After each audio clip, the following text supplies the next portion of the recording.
Aga mis siis, kui elu teab paremini? Mis siis, kui elu teab, kuidas oma keerdkäikude, vimkade, teinekord ka võib-olla kaotuste või sulgunud akende ustega?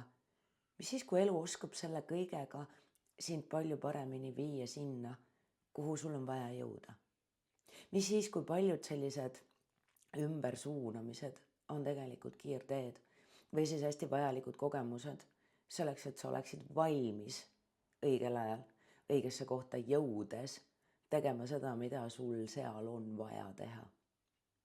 Mis siis, kui jah, tasub küll planeerida, aga teinekord tasub oma plaanist kuidagi sellise hästi lõdva randmega kinni hoida, mitte klammerduda detailidesse, pisiasjadesse, sellesse, kuidas täpselt sa pead kuhugi välja jõudma ja astuma korra kõrvale või siis teatud mõttes istuma selles autos korraks tahaistmele ja vaatama, kuhu elu sind suunab.